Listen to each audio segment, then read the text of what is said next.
দুনিয়াতে আল্লাহ শান্তির জীবন দিবেন, আর পরকালে আল্লাহ প্রতিদান দিবেন, প্রতিদান।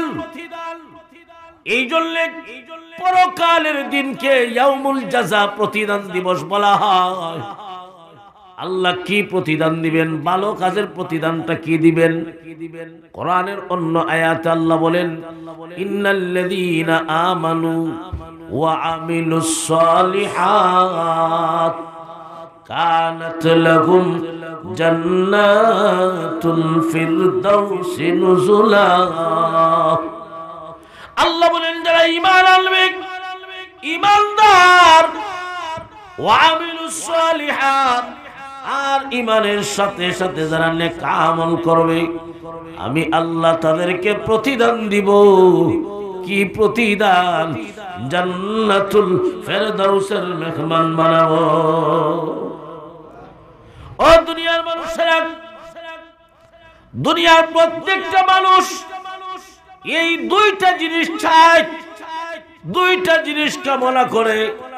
একটা হলো দুনিয়াতে শান্তির জীবন চায়, আমিও চাই, আপনিও চান। যতদিন পৃথিবীতে থাকবো, মরণ পর্যন্ত যেন একটু সুখে শান্তিতে থাকি, এরা চান কিনা? চাই না আপনারা?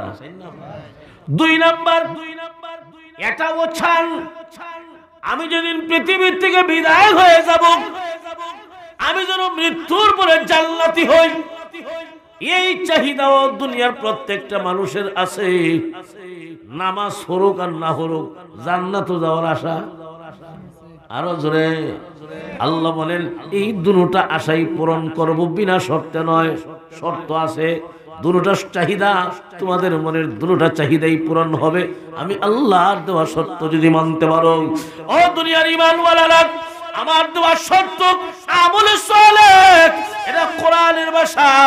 উর্দুতে বলা হয় নেক আমল, বাংলাতে বলা হয় ভালো কাজ। তোমার ঈমান নামক দৌলত আছে, এখন যদি তুমি ভালো কাজ করো, তোমার ভালো কাজের বদলা আমি আল্লাহ দুইটা দিব। একটা হলো দুনিয়ার, আর একটা হলো পরকালে। দুনিয়ায় পুরস্কার দিব, দুনিয়ায় বদলা দিব, শান্তির জীবন তোমাকে দান করব। আর পরকালে তোমাকে বদলা দিব। এই পৃথিবীর থেকে যেদিন বিদায় হয়ে যাবে, যেই দিন দুইটা চক্ষু বন্ধ হয়ে যাবে, যেই দিন দুইটা চক্ষু বন্ধ হয়ে যাবে, মরতে দেরি হবে, আমি আল্লাহর তৈরি জান্নাতের মেহমান হতে দেরি হবে না। ও ভাই, এই জন্যে দুনিয়ার প্রত্যেকটা মানুষের অন্তরে কি আছে কেউ না জানলেও জানেন কে? আল্লাহ। আমাদের অন্তরে আছে, যতদিন পৃথিবীতে থাকবো একটু সুখে শান্তিতে যেন থাকি। সুখ শান্তি দেওয়ার মালিক কে? আল্লাহ।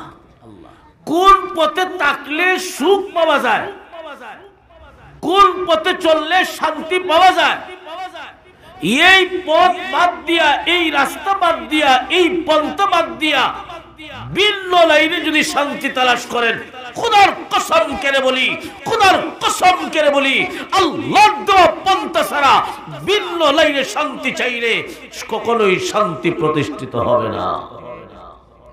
শান্তি যদি পাইতে চাও, আল্লাহ যেই শর্তের বিনিময়ে তোমাকে শান্তি দিবেন, যেই শর্তের বিনিময়ে শান্তি দিবেন, অবশ্যই সেই শর্ত মানা লাগবে। ঠিক না বেঠিক? এখন দেখেন, আমরা শর্ত কেন মানতাম? আমরা এই দুনিয়াতে কার গোলাম? মন থেকে কইছেন তো? একটু চিৎকার করে বলেন, কার গোলাম? আর জোরে কোন কার গোলাম? আমরা মুখে উচ্চারণ করি আল্লাহর গোলাম, এটা শুধু মুখেই বলি, কাজে বাস্তবায়ন করতে পারি না। ঠিক না বেঠিক? কেমনে? মুখে বলি গোলাম, নামাজ পড়ি না। ঠিক না বেঠিক? মুখে বলি গোলাম, আমরা আল্লাহর গোলাম, গোলামি করি না। মুখে দাবি করি গোলাম, আল্লাহর হুকুম মানি না। তাহলে আমার কথা আর কাজ এক নয়। ও দুনিয়ার মানুষেরা, আমরা সকলেই আল্লাহর গোলাম। আমাদের দায়িত্ব হলো, আমাদের কাজ হলো আমার মুনিবের বন্দেগী করা, মুনিবের গোলামি করা। ও দুনিয়ার মানুষেরা, এই দুনিয়াতে তো আল্লাহ তোমাকে গোলাম বানিয়ে পাঠাইছেন, গোলাম বানিয়ে পাঠাইছেন। গোলামের দায়িত্ব হলো, গোলামের কাজ হলো দুনিয়ার জীবনে তার মুনিবের গোলামি করবে। সত্যিকার অর্থে কোনো মানুষ যদি আল্লাহর খাঁটি গোলাম হয়ে যেতে পারে, ওই গোলাম বান্দাবান্দির যা লাগে তা দেওয়া আল্লাহর দায়িত্ব হয়ে যায়। আর জোরে কন্যা সুবহানাল্লাহ। তার একটা উদাহরণ দিই। আপনি মনে করেন একজনকে কর্মচারী রাখছেন, কর্মচারীর কাজ তার মালিকের কথা মানা, ঠিক না বেঠিক? কোন কর্মচারী যদি সত্যিকার ভাবে তার মালিকের কথা মানে, মালিক যা বলে তা মানে, যা নিষেধ করে তা বর্জন করে, মালিকের আদেশ নিষেধ মানিয়া যে কর্মচারী চলবে, ওই কর্মচারীর প্রতি মালিক খুশি হয়, ঠিক না বেঠিক? তখন দেখবেন তার বেতনও দেয়, সাথে আরো কিছু বোনাসও দেয়, ঠিক না বেঠিক?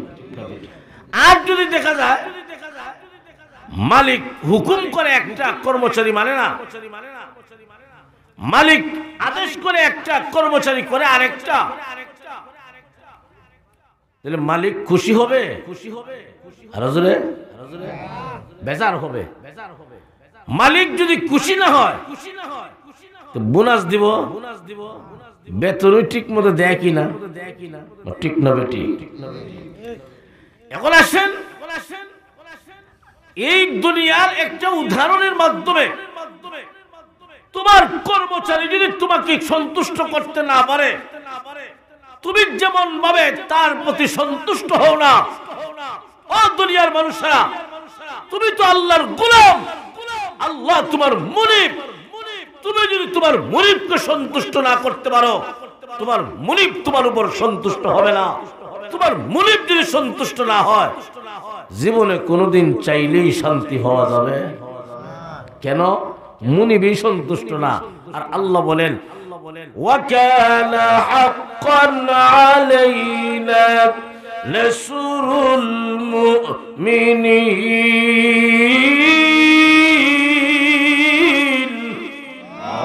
আল্লাহ বলেন, যদি সত্যিকারের মুমিন হও, যদি সত্যিকারের গোলাম হয়ে যেতে পারো, সত্যিকারের যদি গোলাম হয়ে যেতে পারো, মুখে যেমন ভাবে উচ্চারণ করো তুমি আমার গোলাম, তোমার দুনিয়ার প্রতিটা কাজের মাধ্যমে যদি প্রমাণ করায় দিতে পারো, অর্থাৎ কথায় আর কাজ যদি এক করতে পারো, যাদের কথায় আর কাজ এক হয় তারাই হলো সত্যিকারের মুমিন।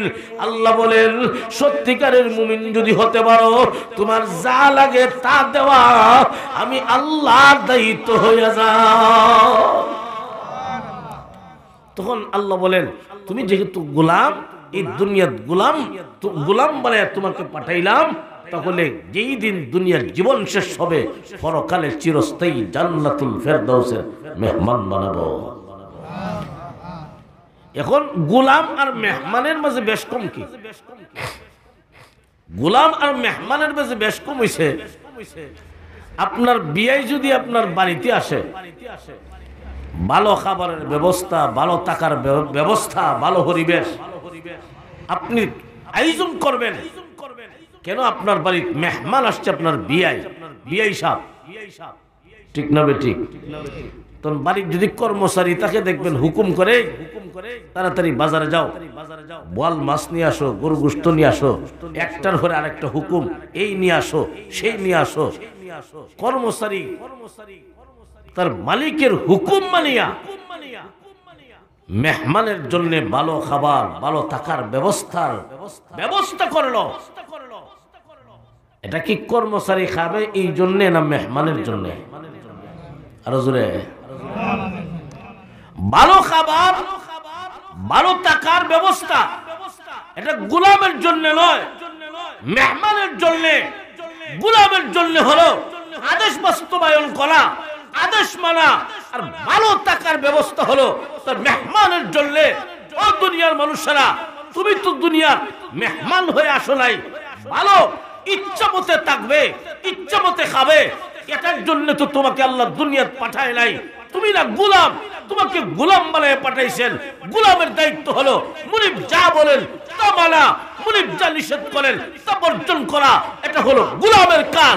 এই দুনিয়ার গোলামের জিন্দেগি যেদিন শেষ হয়ে যাবে, আল্লাহ বলেন পরকালের জিন্দেগিতে তুমি মেহমানের জন্য আমি আল্লাহ চিরস্থায়ী শান্তির জায়গা জান্নাতুল ফেরদাউস রেডি রাখছি। এজন্য কবি বলেন,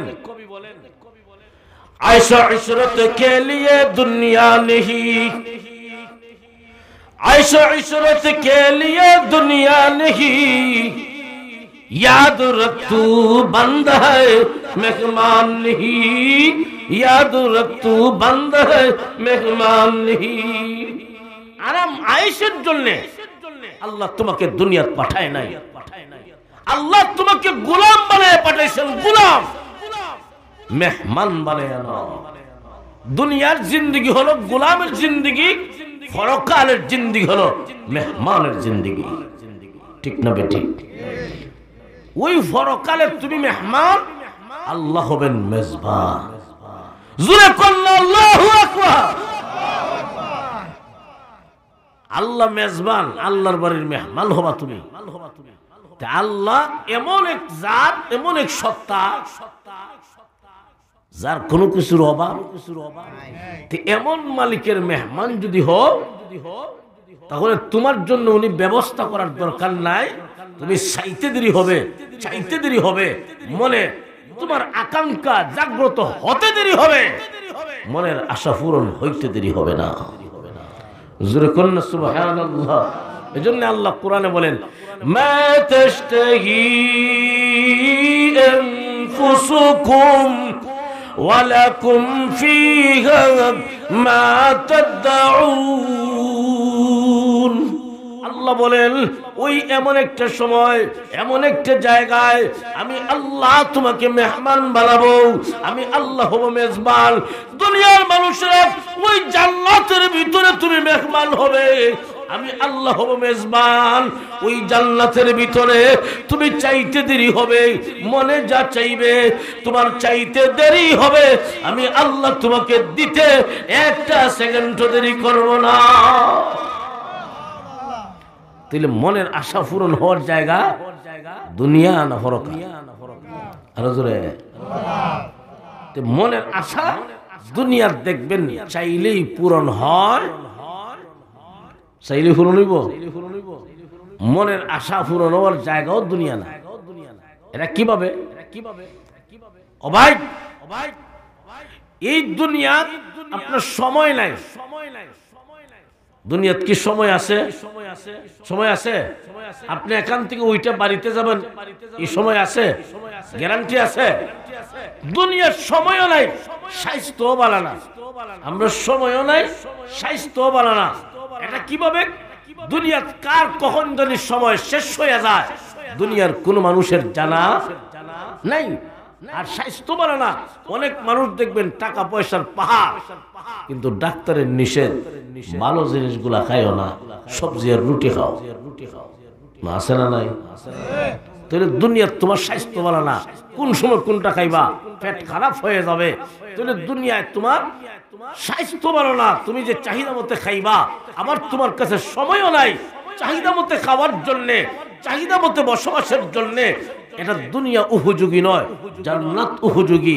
কারণ জান্নাতের সময়ও আছে, স্বাস্থ্য ভালো থাকবে। ঠিক না বেঠি? সময় কেমনে আছে? যে আল্লাহ যে জান্নাতে ঢুকাইবেন, অনন্তকাল পর্যন্ত জান্নাতে থাকবা, কোনদিন মরণ স্পর্শ করবে না। সুবহানাল্লাহ। সময় আছে না নাই? হ্যাঁ, দুনিয়ার মানুষেরা এই জন্য তোমাকে এই কথা বলে গেলে চলবে না। তুমি তো দুনিয়াত মেহমান হয়ে আসো নাই, তুমি তো গোলাম হয়ে আসছো।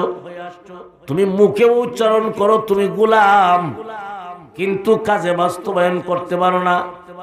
কথায় আর কাজটাকে এক বানাটো এক যদি বানাইতে পারো, কথা আর কাজ যদি এক হয়, তুমি যেমন ভাবে মুখে বলো গোলাম, কাজে যদি বাস্তবায়ন করতে পারো, গোলামের জিন্দেগি পরিপূর্ণভাবে যদি অর্জন করতে পারো, যেই দিন হায়াতে জিন্দেগি শেষ হয়ে যাবে, যেই দিন মালাকুল মউত আজরাইল তোমার কাছে হাজির হবে। আল্লামা জালালউদ্দিন সুয়ুতী রাহমাতুল্লাহি আলাইহি নূরুস সুদুর ফি কাহরিল কুবুর এই কিতাবের মধ্যে লেখেন, যেই লোকটার হায়াতে জিন্দেগিতে পরিপূর্ণভাবে গোলামির জিন্দেগি করতে পারবে, ওই লোকটার রূহ যখন বের করা হবে সর্বপ্রথমে আল্লাহর পক্ষ থেকে সালাম দেওয়া হবে। আল্লাহর পক্ষ থেকে সালাম দিয়া আল্লাহ তোমাকে সালাম দিবেন, আর ফেরেশতা কানে কানে কোরআনের একটা আয়াত তেলাওয়াত করবেন, কোরআনের আয়াত আর জান্নাতের ছবি চোখের সামনে তুলে ধরবে।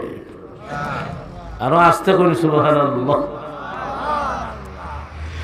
ইয়া আইয়াতুহান নাফসুল মুতমাইন্নাহ ইরজিই ইলা রাব্বিকি রাদিয়াতাম মারদিয়াহ ফাদখুলি ফি ইবাদি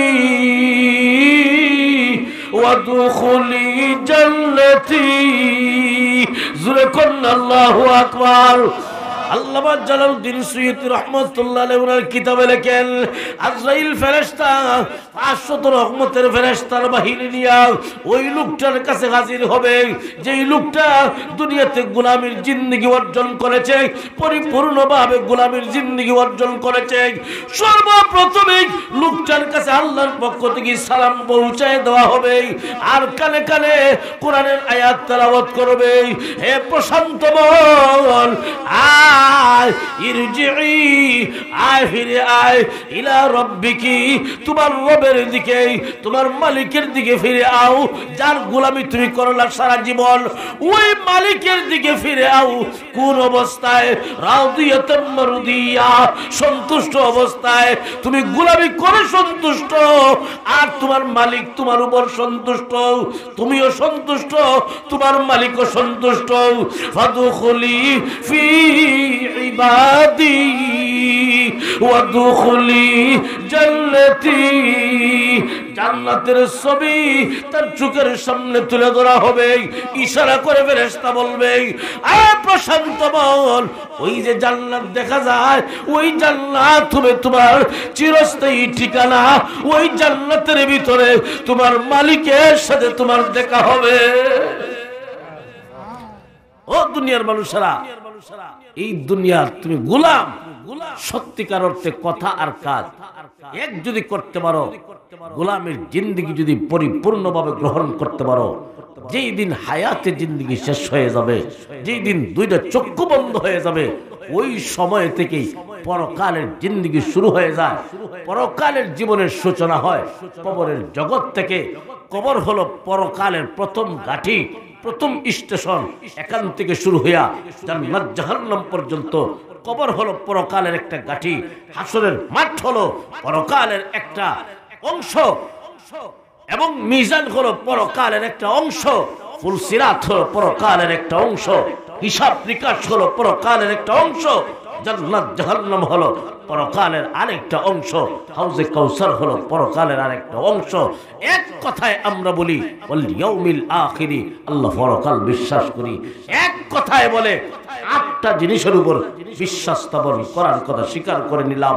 দুনিয়ার মানুষেরা ওই পরকাল সত্য, দুনিয়ার সত্যিকারের গোলামের জিন্দেগি যদি গ্রহণ করতে পারো, পরকালের প্রতিটা দাফে দাফে আল্লাহ তোমাকে শান্তির জীবন দান করবে। এই জন্য ভাই, আল্লাহ দুনিয়াতেও শান্তি দিবেন, পরকালেও শান্তি দিবেন, বিনা শর্তে। না শর্ত আছে? শর্ত কি? নেক আমল করবা।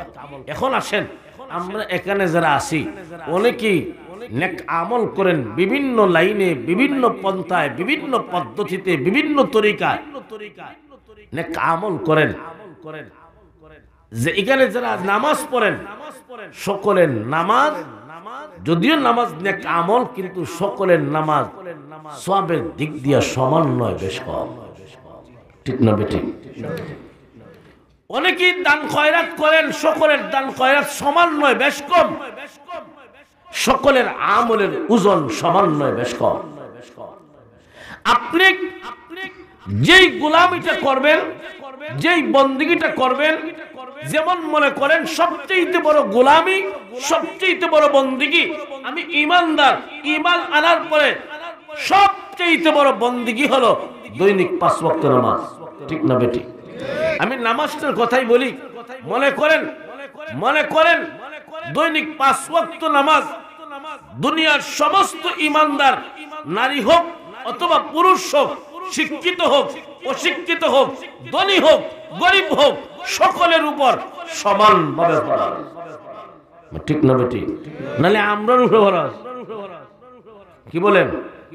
সকলের উপর ফরজ সমানভাবে না বেশ কম? সমানভাবে ফরজ, কিন্তু সকলের নামাজ যে পড়ে, সকলের নামাজের ওজনও বেশ কম। ঠিক না বেটি? এটা কিভাবে? যে নামাজের ওজনের বেশ কম কিভাবে? প্রত্যেকটা আমলের আল্লাহর কাছে কবুল হওয়ার জন্য আরেকটা শর্ত আছে। খালি নামাজ পড়লেই যে কবুল হয়ে যাবে তা নয়, আপনি দান খয়রাত করলেই যে কবুল হয়ে যাবে তা নয়, আপনি ওয়াজ মাহফিলে আসলেই যে কবুল হয়ে যাবে তা নয়। আপনি কোনটা কিসের জন্য করলেন, নামাজ কিসের জন্য পড়লেন, দান খয়রাত কিসের জন্য করলেন, দুনিয়ার কেউ না জানলেও একজন জানেন, তিনি কে? আমি যদি জিজ্ঞাসা করি আপনি জিন্দা না মুর্দা, আপনি জবাব দিবেন আমি জীবিত। তার প্রমাণ কি? প্রমাণ হলো আপনার হাত নড়ে, পা নড়ে, জবান নড়ে, কথা বলেন। অর্থাৎ আপনার এই দেহের ভিতরে, বডির ভিতরে রূহ নামক একটা বস্তু আছে, এই জন্য আপনি জিন্দা, আপনার দাম আছে, আপনার সম্মান আছে। ঠিক না বেঠিক? যেই দিন এই দেহ থেকে রূহটা বের হয়ে যাবে, এই দেহের কোনো দাম থাকবে? তখন নাম হয় লাশ। লাশ হয় কোনো কিছু না, কোনো বস্তু না, কোনো দাম নাই, লাশ হয়। আর এই দেহের ভিতরে যতক্ষণ পর্যন্ত রূহ থাকবে ততক্ষণ পর্যন্ত দেহের দাম আছে না নাই? ঠিক তেমনি ভাবে প্রত্যেকটা আমলের কিন্তু একটা রূহ আছে। প্রত্যেকটা আমলের রূহ হলো ইখলাস। কি? প্রত্যেকটা আমলের রূহ ইখলাস। ইখলাস হলো মনের নিয়ত, আপনার মনের ভিতরের সংকল্প, মনের ইরাদা, মনের ধারণা, এটার নাম হলো ইখলাস। ইখলাস যদি থাকে, ইখলাস অর্থ হলো পিওর, যে আপনি নামাজ পড়তেছেন কোনো বেজাল নাই, একবারে পিওর খাঁটি, আল্লাহকে রাজি এবং খুশি করার জন্য, এটা হলো ইখলাস। আপনি দান খয়রাত করলেন দুনিয়ার কোনো মানুষকে দেখানোর জন্য নয়, আল্লাহকে রাজি এবং খুশি করার জন্য, এটা হলো ইখলাস। আপনি নামাজ পড়তেছেন, নির্বাচন হয়েছে সামনে, এই জন্যে দুনিয়ার মানুষকে দেখানোর জন্য, তার মানে আপনার নামাজে ইখলাস নাই। আপনি দান খয়রাত করতেছেন, সামনে নির্বাচনে দাঁড়াইবেন, এই জন্য অসহায় মানুষের পাশে দাঁড়ান, দুনিয়ার কেউ জানে না এই যে দান খয়রাত করতেছেন কেন করতেছেন, নির্বাচনের জন্য, দুনিয়ার কেউ না জানলেও জানেন কে? আর কোন জানেন কে? তাহলে এটার নামে ইখলাস নাই। উনিও দান খয়রাত করলেন 1 লক্ষ টাকা, ইখলাস নাই। নিয়ত কি? নিয়ত হইছে আপনার নির্বাচন সামনে, আর আরেকজনের তৌফিক আছে 1000। নিয়ত হলো আমার সম্বল, আমার ক্ষমতা, আমার সামর্থ্য 1000, আমি আল্লাহর রাস্তায় 1000 দান করলাম। এই যে নিয়ত ইখলাসের সাথে করলেন, ওই 1000 টাকার ওজন আল্লাহর কাছে বেশি। ঠিক না বেটি? এতক্ষণ আমি যে পয়েন্টটা বোঝাতে চাইছিলাম যে আল্লাহ দুনিয়া আখিরাতে শান্তি দিবেন, আল্লাহর দেওয়া শর্ত হলো নেক আমল করলে, নেক আমল, সকলের নেক আমল আল্লাহর কাছে কবুল হওয়ার জন্য একটা শর্ত হলো ইখলাসের সাথে করবে। কিসের সাথে? ছোট হোক অথবা বড় হোক, যে আমলটাই করবেন ইখলাস যেন নষ্ট না হয়। ইখলাস যদি না থাকে, ইখলাস হলো আমলের রূহ, এটা যদি না থাকে সারা রাত্র তাহাজ্জুদ পড়াও কোনো লাভ নাই, সারা জীবন ভর দ্বীনের কাজ করে কোনো লাভ নাই, সারা জীবন ভর উপার্জিত সম্পদ আল্লাহর রাস্তায় দান করলেও কোনো লাভ নাই, ইখলাস যদি না থাকে। আর ইখলাস যদি থাকে, অল্প আমলই নাজাতের জন্য যথেষ্ট হয়ে যায়। নবীজির হাদিসে আছে, হযরত মুআজ ইবনে জাবালকে লক্ষ্য করে বলেন, ইয়া মুআজ আখলিস দীনাকা ইয়াকফিকাল আমালুল কলিল। হে মুআজ, তোমার দ্বীনকে খাঁটি করো, তোমার নিয়তকে খাঁটি করো, অল্প আমলই নাজাতের জন্য যথেষ্ট হয়ে যাবে। আমল বেশি লাগে না, আমল অল্প আমল যদি হয় আর ইখলাস যদি থাকে, ওই আমলটাই আপনার নাজাতের ব্যবস্থা হতে পারে। ঠিক না বেঠিক? আজকে আমরা অবস্থা এমন হয়ে গেল, আমাদের অবস্থা এমন হয়ে গেল, আজকে আমি যদি একটা ছোট আমল করি, শয়তানের কুমন্ত্রণায় ওই আমলটা কেমনে জানাইতাম, কেমনে মানুষকে শোনায় দিতাম, এই প্রতিযোগিতায় লেগে যাই যে মানুষের কাছে আমি কেমনে প্রকাশ করতাম। আমি যদি আজকে তাহাজ্জুদ করি, তাহলে কেমনে জানাইতাম আমি একজন তাহাজ্জুদ পড়ানোওয়ালা ব্যক্তি। আমি যদি দান খয়রাত করি, কিভাবে জানাইতাম সমাজের মানুষের কাছে আমি একজন দানবীর ব্যক্তি। এই প্রতিযোগিতায় এই চিন্তাই শুধু করি। এই জন্য দেখবেন মাঝে মাঝে, সবাই না, সবার কথা বলি না, অনেক দান খয়রাতকারী এমন আছে, হুজুর আমার নামটা কয়েন, আমি অমুকের ছেলে অমুক, আমার বাড়ি অমুক পাড়ায়। উদ্দেশ্য হইল যে এলাকার মানুষ জানুক আমি একজন দানবীর ব্যক্তি। এমন আছে না নাই? নাই। অনেক মানুষ দেখবেন সারা রাত্র তাহাজ্জুদের নামাজ পড়ে, কেউ জানে না, জানাই তো কেমনে। তখন শাস্টল বয়া, আরে বাপরে শাস্টল আমাদের দেশের এক একটা সার দোকান বাংলাদেশের সংসদ ভবনের মতো। ঠিক না বেটে? যত গহ আছে দেখবেন সব সার দোকান হয়। গহ আগা নাই মাথা নাই, একটা শুরু হয়, শেষ হওয়ার আগে আর একটা শুরু হয়। তখন এই লোক গেছে গেলে তাহাজ্জুদ পড়নেওয়ালা ব্যক্তি, তখন এরা শোনাইতো কেমনে কয়, গত রাত্রে আমি যখন তাহাজ্জুদ পড়ার জন্য উঠছি, আমি এই নামাজটা শেষ করছি আর এই ঘটনা শুরু হয়েছে। এর উদ্দেশ্য হইল গিয়ে যে আমি যে তাহাজ্জুদ পড়ি এটা এরা জানে না, জানো। ওই যে আপনার নিয়ত জানো, সারা রাত্র কষ্ট করিয়া তাহাজ্জুদ পড়লেন, কোনো লাভ নাই। ঠিক না বেঠিক? দুনিয়ার মানুষেরা এই জন্য আমল করবেন, ছোট হোক অথবা বড় হোক, শয়তান যেন কুমন্ত্রণা দিয়ে ইখলাস নষ্ট না করতে পারে। ইখলাস যেন থাকে, ইখলাস নিয়তটা যেন ঠিক থাকে।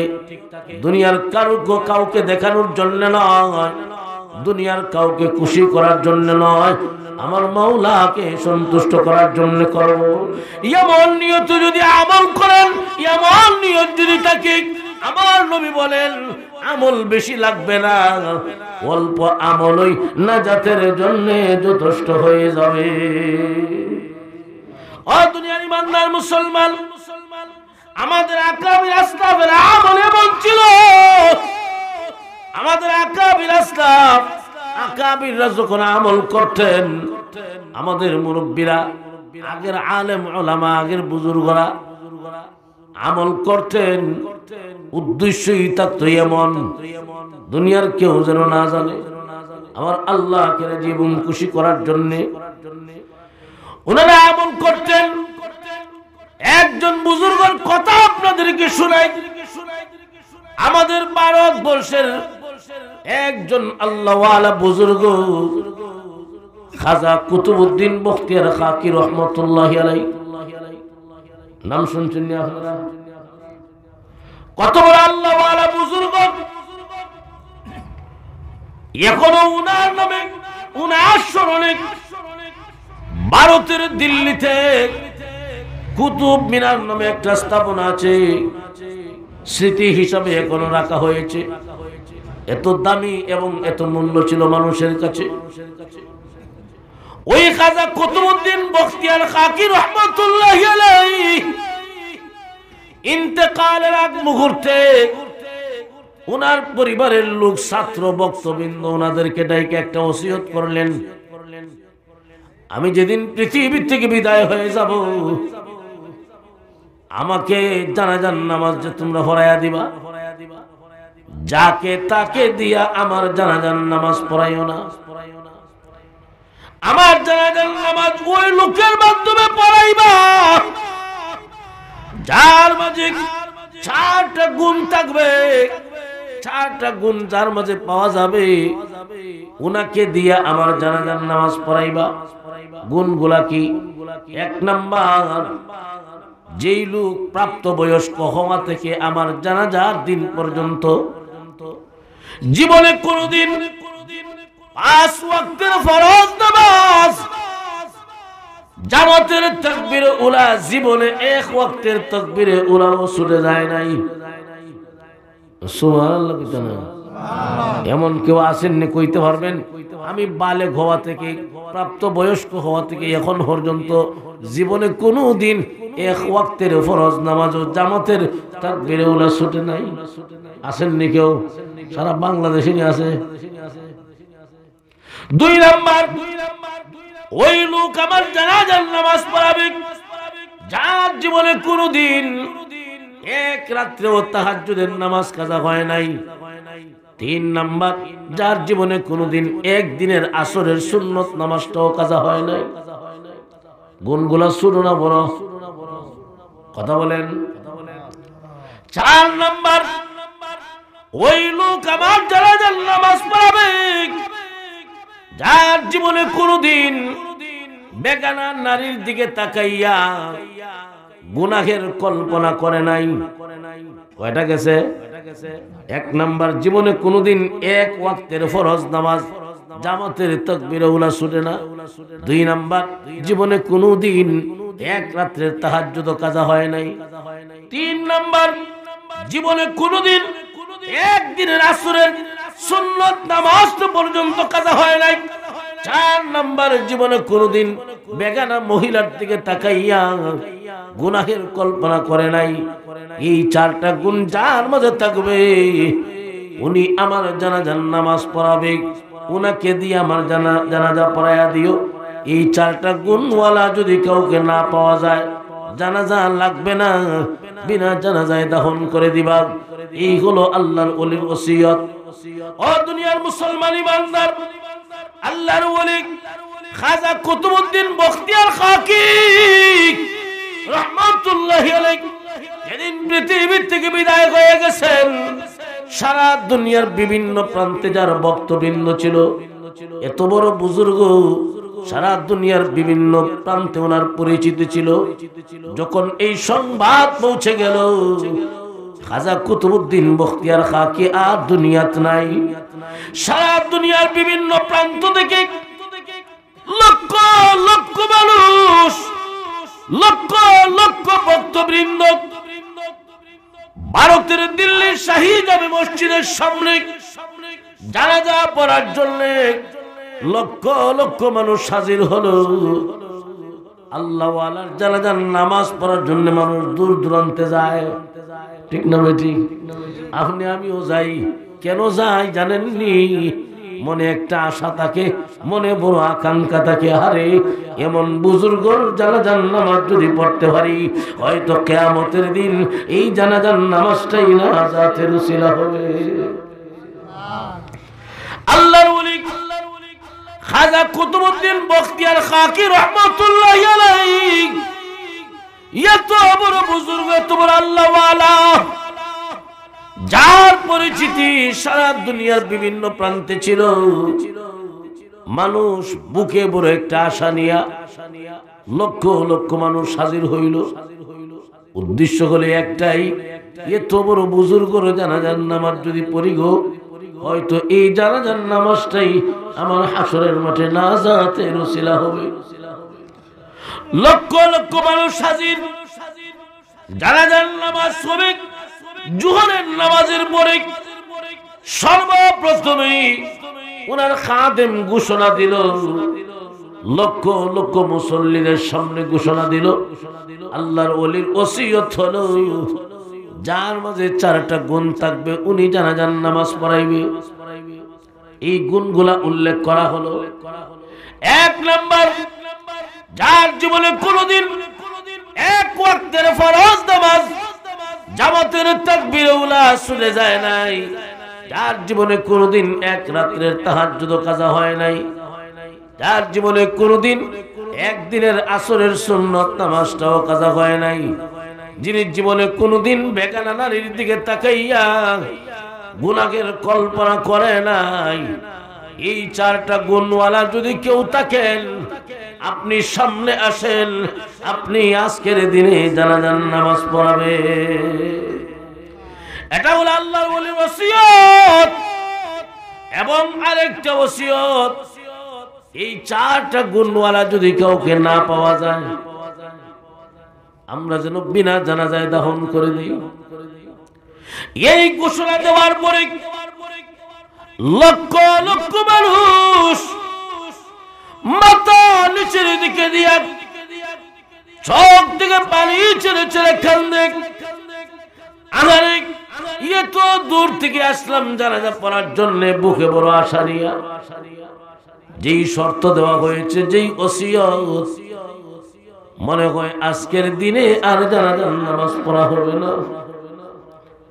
দুনিয়ার মুসলমান ইমানদার, আপনি আমি যদি দূর দূরান্তে যাই কোন আল্লাহ ওয়ালার জানাজার নামাজ পড়ার জন্য, 2-4 মিনিটের জন্য যদি জানাজা না পড়তে পারি, জানাজার নামাজ যদি না হয়, অন্তরে কষ্ট লাগেনি? আরো জোরে। আর যদি দেখা যায় লাশ হাজির কথা ঠিক, সরকারি বাধা, এত মানুষ এক জায়গায় জমা হইতে পারবে না, এত মানুষ জানাজা পড়তে দেওয়া যাবে না, কষ্ট আরো বাড়ে। ঠিক না বে ঠিক? ও দুনিয়ার মুসলমান ইমানদার, আল্লাহর ওলির লাশ সামনে হাজির, লক্ষ লক্ষ মানুষ সমাগম, উদ্দেশ্য একটাই, জানাজার নামাজ পড়বে। কিন্তু ওসিয়ত এমন ওসিয়ত, এই ওসিয়তে বোঝা যায় আজকের দিনে জানাজার নামাজ আর পড়তে পারবো না। সকলেই হাউমাউ করে কান্নার রুল পড়ে গেছে, কান্নার রুল পড়ে গেছে। শত শত আলেম ওলামা, শাইখুল হাদিস, মুহাদ্দিসরা হাজির ছিলেন, সকলেই নিজেকে অপরাধী মনে করে মাথা নিচের দিকে দিয়া চোখ থেকে পানি ছেড়ে ছেড়ে কান্দে। আরে আজকের দিনে বুঝি জানাজা আর পড়তে পারবো না, আজকের দিনে জানাজার নামাজ পড়তে পারবো না। এইদিকে ওইদিকে আসরের সময় নিকটবর্তী হয়ে যাচ্ছে, আসরের সময়। কি করা হবে, কি করা হবে? ওনার পরিবারের লোক, ছাত্র বক্তবৃন্দরা আবার পরামর্শ করলেন কি করতে পারি। সিদ্ধান্তগুলো ওসিয়ত অনুযায়ী আমরা জানাজা পড়ব না, বিনা জানাজায় ওনাকে দাফন করে দিব। এই সিদ্ধান্ত যখন হলো, জানাজা পড়বেই না, বিনা জানাজায় দাফন করে দিবে। এই সিদ্ধান্ত হওয়ার পরে এই জানাজার মাঠে হাউ মাউ করে কান্নার রোল যখন পড়ে গেল, এমনি একজন ব্যক্তি চাদর দিয়ে মুখটা ঢাকা, উনি সামনের দিকে অগ্রসর হইয়া খাটিয়ার মাঝে হাত লাগাইয়া আল্লাহর কসম করে বলেন, আল্লাহর কসম করে বলি, এই চারটা গুণ আমার মাঝে আছে, আজকের দিনে আমি জানাজার নামাজের ইমামতি করব। লক্ষ লক্ষ মানুষ আশ্চর্য হয়ে গেল, কে বলি আমাদের ভারতবর্ষে এত বড় আল্লাহওয়ালা, এত বড় আল্লাহওয়ালা বুজুর্গ কে রে, যাকে আমরা চিনি না। চেহারা তো মুখ কাপড় দিয়া ঢাকা, চাদর দিয়া ঢাকা। যখন চেহারার উপর থেকে চাদরটা একটু সরানো হলো, এমনি তাকায়া দেখা যায় উনি আর কেউ নন, তদানীন্তন সময়ের দিল্লির বাদশাহ সুলতান শামসুদ্দিন আল-তামাস। দুনিয়ার মুসলমান ইমানদার, সুলতান শামসুদ্দিন আল-তামাস রাহমাতুল্লাহি আলাইহি আলেম ছিলেন না, একজন সাধারণ রাজনৈতিক ব্যক্তি ছিলেন, রাজনৈতিক ব্যক্তি। উনি দিল্লির বাদশাহ, কিন্তু ওনার আমল কেমন? উনি তো আলেম না, ওনার আমলটা কেমন? এত বড় বড় আমল দুনিয়ার কেউ জানে না। এমনি সুলতান শামসুদ্দিন আল-তামাস রাহমাতুল্লাহি আলাইহি খাজা কুতুবউদ্দিন বখতিয়ার খাকির চেহারার উপর থেকে চাদরটা সরাইলেন, কপালে চুমা দিলেন, ঠোঁটে চুমু দিলেন, আর ডাক দিয়া বলেন, ওগো আল্লাহর ওলি, আপনি সারা জীবন বড় আমল করেছেন, দুনিয়ার কেউ জানে না। আপনি আমল করেছেন, কেউ জানে না। আপনার আমল লুকাইতো লুকাইতো, আমিও আমল করেছিলাম, দুনিয়ার কেউ জানতো না। আপনি যাওয়ার সময় আপনার আমল লুকাইতো রাইকা আমি শামসুদ্দিনের আমল লক্ষ লক্ষ মানুষের সামনে আপনি প্রকাশ করাইয়া দিলেন। ওগো আল্লাহর ওলি, আমার ভয় লাগে, আমার ভয় লাগে আমার আমল প্রকাশ হয়ে যাওয়ায়, আমার আমল প্রকাশিত হয়ে যাওয়ায় আমলই ধ্বংস হয়ে যায়, আমি নিয়ে আটকা পড়ে যাই হাসরের মাঠে। আমার আমল যে মানুষ জেনে ফেলেছে, আমার আমল যে প্রকাশ হয়ে গেছে, আমি ধ্বংস হয়ে যাই, আমি ধ্বংস হয়ে যাই, এই জন্য ভয় লাগে। ওগো আল্লাহর ওলি, আপনার কাছে আমার একটা আবদার থাকবে, মরণকালে আপনি আমাকে যেমন করে ভুলেন নাই, মরণের সময় আপনি আমাকে ভুলেন নাই, আপনার কাছে আমার একটা আবদার থাকবে, রোজ কিয়ামতের কঠিন ময়দানেও আপনি আমাকে ভুলবেন না।